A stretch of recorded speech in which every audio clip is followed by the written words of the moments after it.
Hi, this is Mike. Hi, this is Mike from thesubstream.com, and this is an episode. Okay, why am I too hot on the high? Hi, this is Mike from thesubstream.com, and this is an episode of Watch This Instead for the week ending the 28th of May.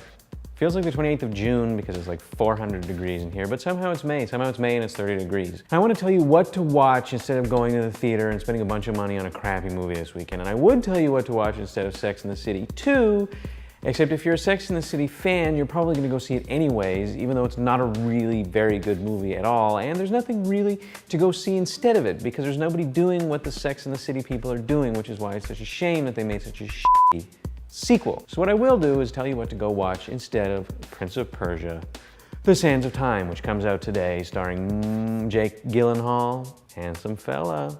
That's a pretty dude. Directed by longtime director, veteran Mike Newell. It's kind of everything that you would expect a big Disney action summer movie blockbuster to be. It's a sand-tacular slice extravaganza. Eh? Pretty good. Yeah. It's not too long, it's not too short. The leads have what passes for chemistry. They're both very nice to look at. There's backstabbing and re-backstabbing, and then backstabbing where the guy takes the knife out of his back and goes and stabs another guy's back, and you go, oh my God, so many backstabbings. But there's this big hole in the middle of the film where halfway through you think this is kind of like Indiana Jones. There's sand and bad guys and a holy relic that the bad guys are trying to get their hands on and the good guys are trying to prevent them from getting because it's going to be the end of the world. And why doesn't it feel like Indiana Jones? A lot of that's down, unfortunately, to Jake Gyllenhaal. And it's kind of unfair because you can't really compare a lot of people to Harrison Ford. Hollywood has kind of been looking for a replacement for action movie Harrison Ford for like 25 years. Jake Gyllenhaal gets really freaking close, a lot closer than a bunch of young actors have gotten.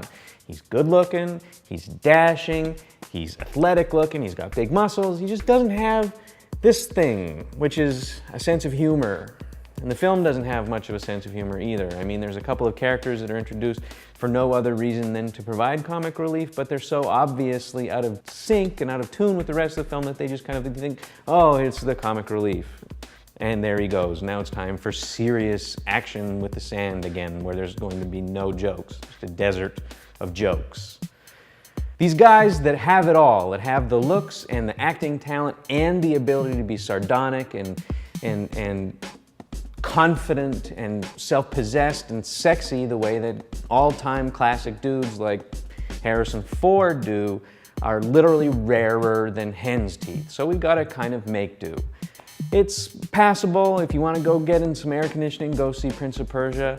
But what I would recommend is taking some time and watching the breakout North American film by one of the all-time most charismatic action hero leads, which is saying a lot because he doesn't even really speak English now, let alone 15 years ago or whatever it was when his breakthrough film came out. He's able to just have on-screen charisma because he can act and he's got the face of a mime. But he also kicks ass, which has got a charisma of its own. So go rent Rumble in the Bronx with Jackie Chan, one of the all-time most charismatic on-screen action guys of all time. Or, if you are in Toronto, go watch the screening of Rumble in the Bronx at Toronto Underground Cinema downtown, as tonight and through this weekend is the kickoff of their regular programming. They're really cool dudes. We like them a lot. Ryo had a lot of fun at their very first screening a couple of weeks ago, and you can watch a video about it on our site. If you're not in Toronto and you don't want to go down, just rent Rumble in the Bronx or rent one of the other million really cool, very funny Jackie Chan action films.